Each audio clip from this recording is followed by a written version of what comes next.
आज मैं आपको समझाऊंगा कि बायनॉमियल थ्योरम जो होती है उसमें जनरल टर्म का मतलब क्या है, ठीक है, और उसका यूज क्या है। उसका यूज बहुत सारे ऐसे क्वेश्चंस आपको देखेंगे कि फाइंड कोफिशिएंट ऑफ एक्स की पावर 15 एंड एक्सपेंशन ऑफ कोई भी पर्टिकुलर एक्सपेंशन दे दिया, या find the term independent of x इस तरह के किसी एक्सपेंशन में, या फिर find number of rational terms. इस तरह के जो क्वेश्चंस हैं उनको कैसे सॉल्व करेंगे आज मैं ये समझाने वाला हूँ, ठीक है। तो सबसे पहले अपन समझते हैं जनरल टर्म क्या है।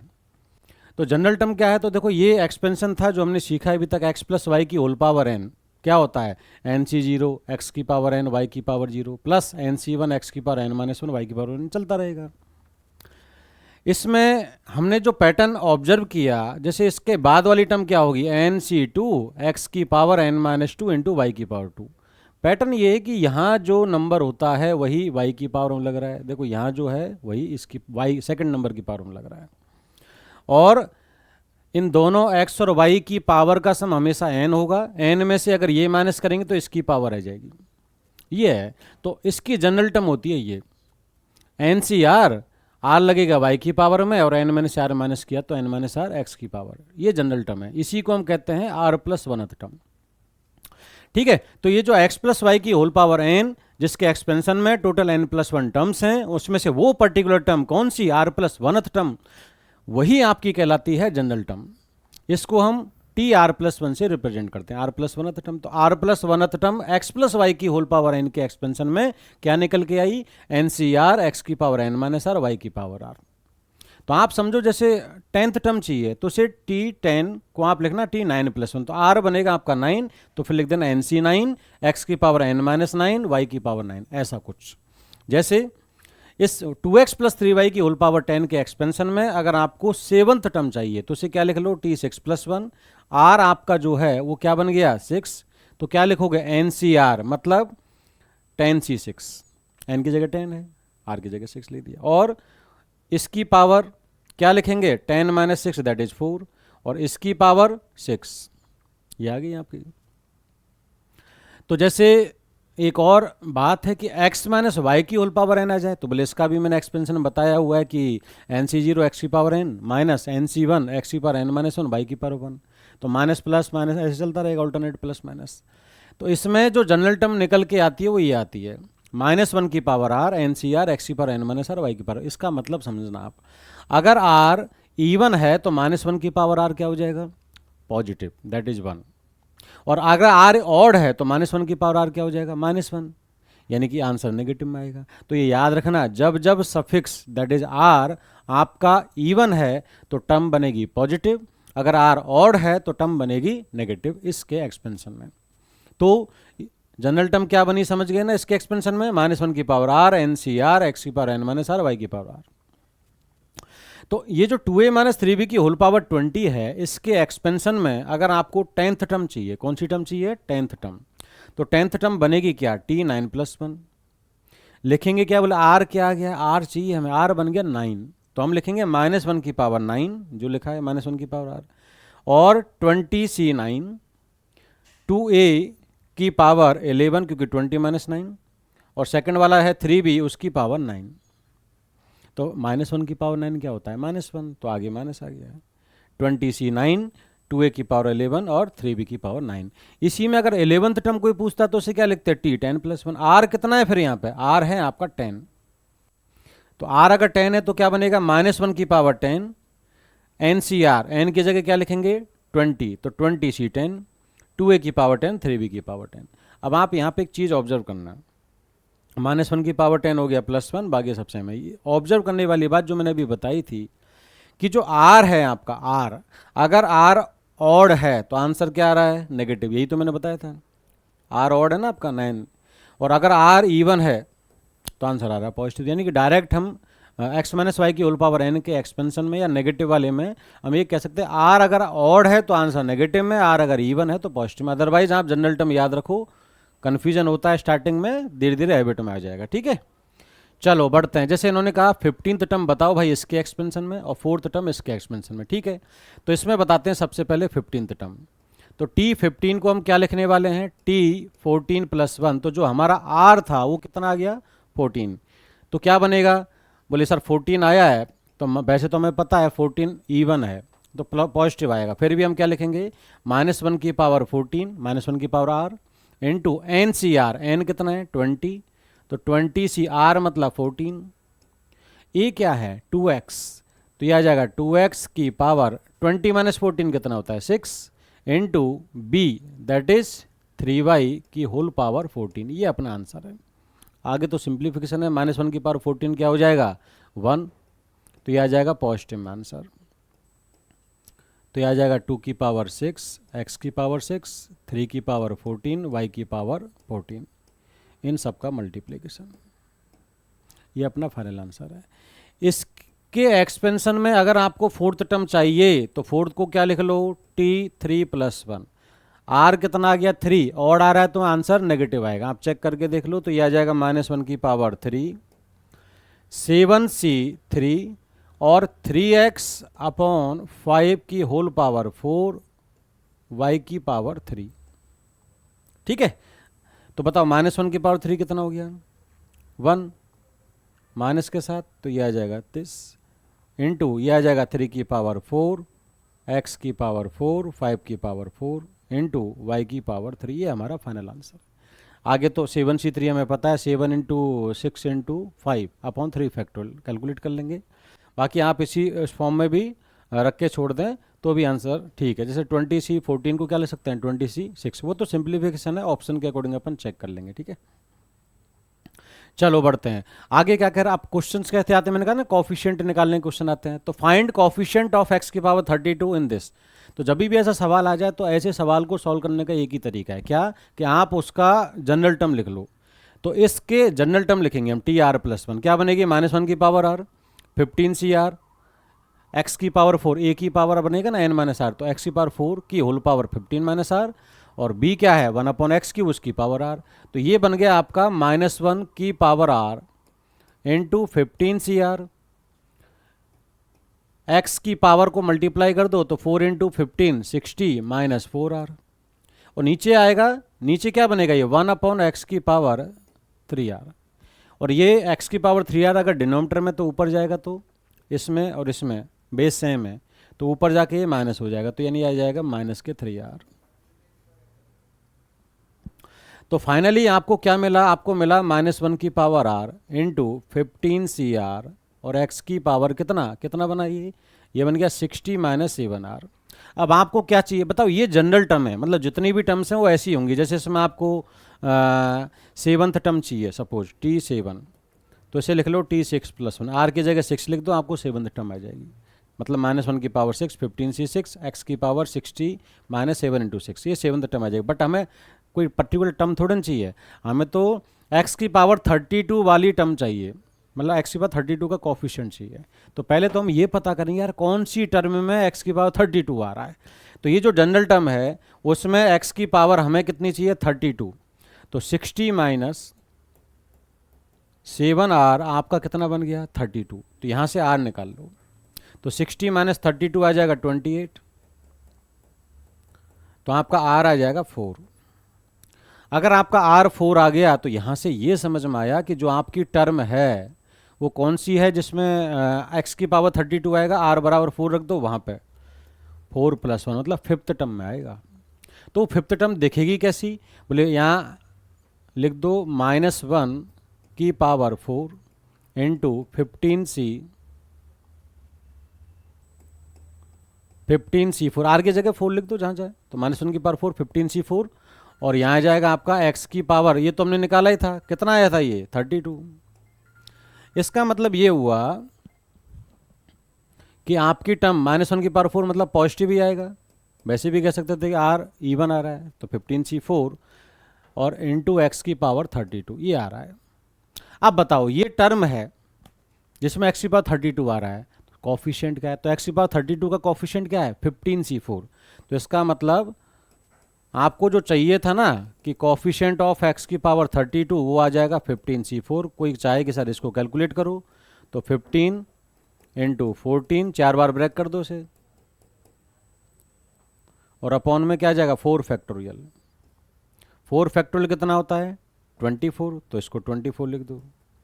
अब आगे तो कैलकुलेशन है कि भाई इसको मैं 12 से काटूंगा तो 2 और 2 से आया 7, तो फाइनल आंसर कितना आएगा 15 इंटू 7 इंटू 13, कैलकुलेट कर लेंगे आंसर आ जाएगा। ठीक है, निकालना कैसे, जब भी कोई कोएफिशिएंट का क्वेश्चन आएगा जनरल टर्म लिखो, फिर जनरल टर्म लिखने के बाद एक्स की पावर जितनी भी है कलेक्ट कर लो, और फिर जो भी कोएफिशिएंट चाहिए तो एक्स की पावर से कंपेयर कर दो, वहाँ से आर आएगा, आर मिल गया तो एक्स की पावर वाला टर्म हटा के जो बच जाए वही आपका कोएफिशिएंट है।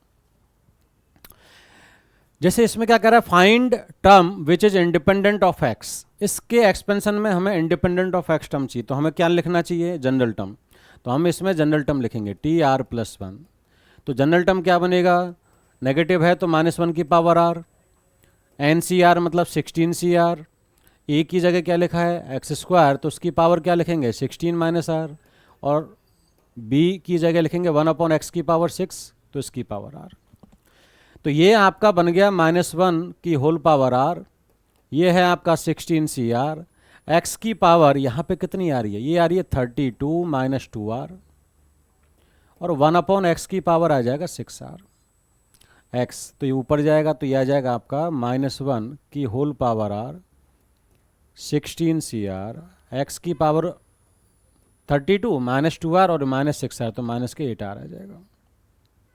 अब आपको चाहिए क्या, जल्दी बताओ, हमें चाहिए term independent of x, x से इंडिपेंडेंट, मतलब एक्स आए ही ना, तो एक्स की पावर क्या हो जाए 0।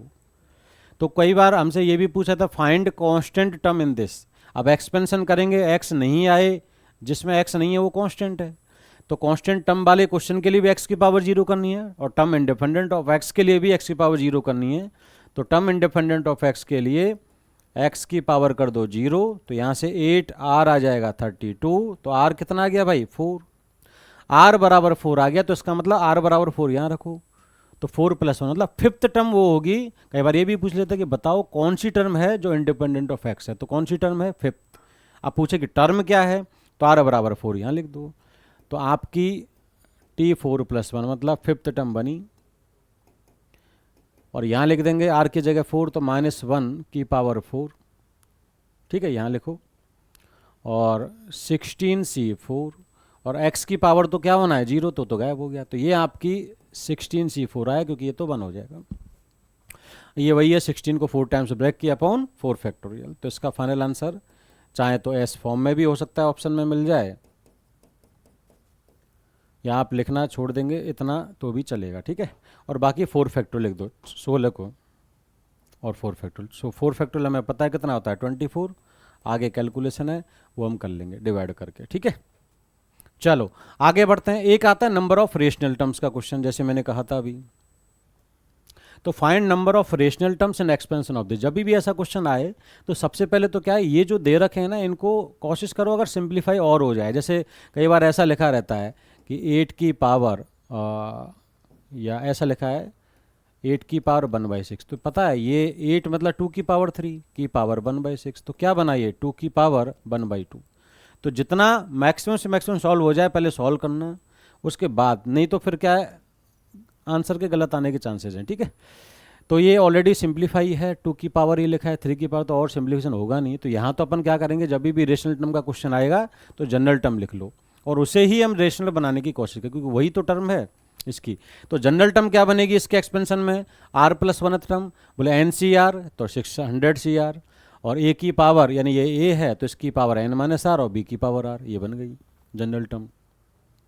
अब क्या करें सर, बोले ये बन जाएगा 600CR, 2 की पावर जो है उसको 1/3 से मल्टीप्लाई करें या 3 से डिवाइड करें, बात ही की है, तो 600 - r/3, और 3 की पावर r/5। अब आप ऐसे समझो कि ये जो 600CR का मतलब क्या है, 600 लोगों में से 8 लोग सेलेक्ट करने की तरह, और तरीके हमेशा नेचुरल नंबर होते हैं, एक तरीका, 2 तरीका, 3 तरीका, तो ध्यान रखना NCR तो हमेशा ही नेचुरल नंबर होगा। तो ये तो पॉजिटिव इंटीजर है, और पॉजिटिव इंटीजर तो रेशनल ही होगा, तो ये तो रेशनल है, इनको रेशनल बनाना है। यानी इसमें अगर ये ऊपर में 3 का मल्टीपल नहीं आया, जैसे 2 की पावर 1/3, तो ये तो क्यूब रूट हो गया, तो ये तो इरेशनल हो गया, हमें रेशनल बनाना है।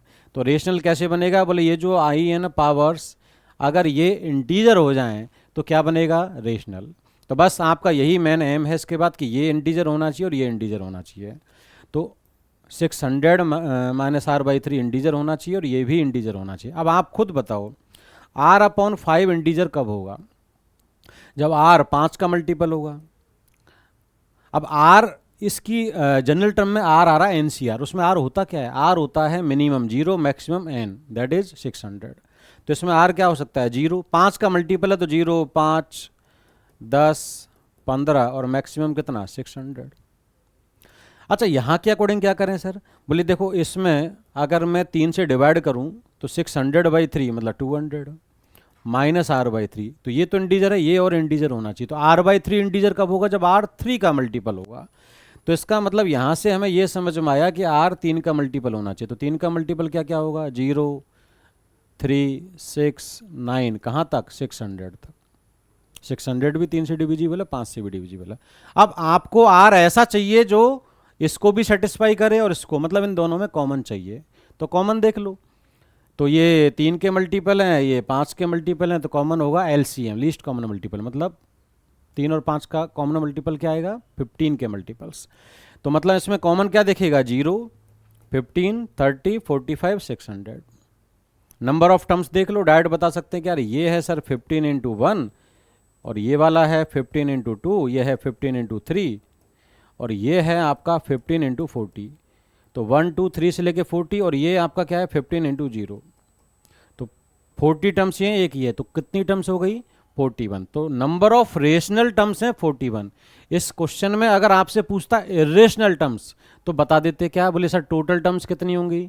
601 n+1, उसमें से रेशनल माइनस कर दो तो आपको क्या आ जाएंगी? Number of irrational. हालांकि पूछा नहीं, बट पूछता तो हम बता देते, इतनी आएंगी। ठीक है, चलो बढ़ते हैं आगे। नेक्स्ट आगे ये भी हमारे लिए बहुत काम की चीज़ है।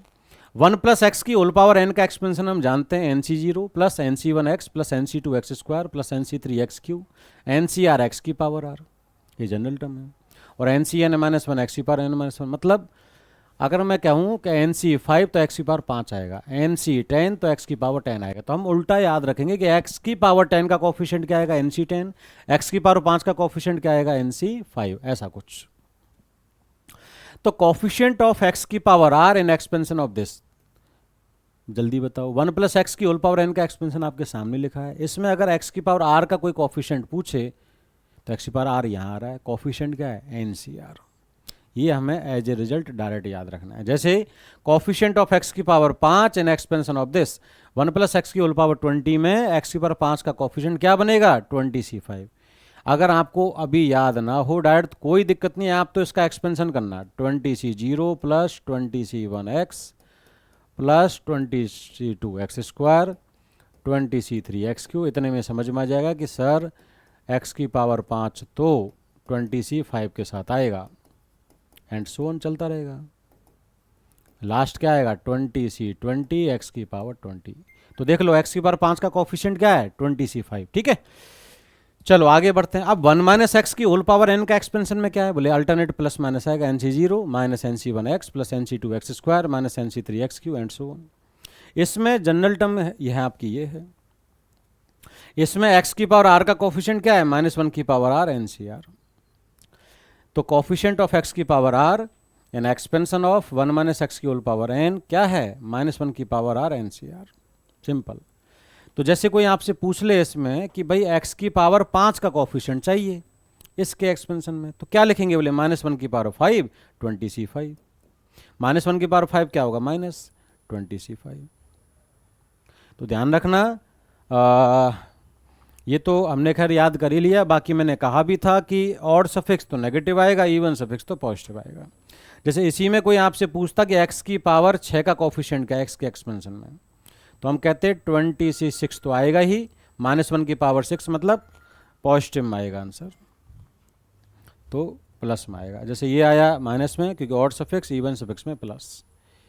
ठीक है, चलो बढ़ते हैं। जैसे ये क्वेश्चन देख लेते हैं। फाइंड कोफिशिएंट ऑफ x की power 5 and expansion of this. अभी तक हम क्वेश्चन सिर्फ सिंपल वाला कर रहे थे, 1 प्लस एक्स की पावर 20 सिंगल।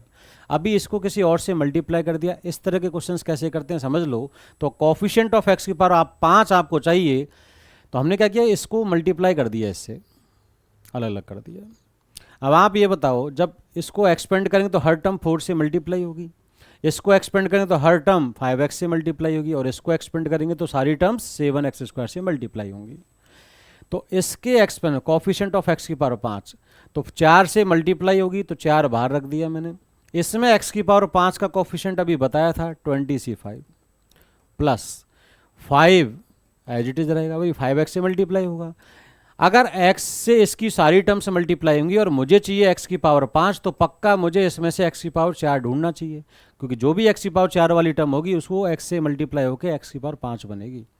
तो इसमें x की पावर 4 का कोफिशिएंट क्या होगा, तो इसमें x की पावर 4 का कोफिशिएंट होगा 20c4।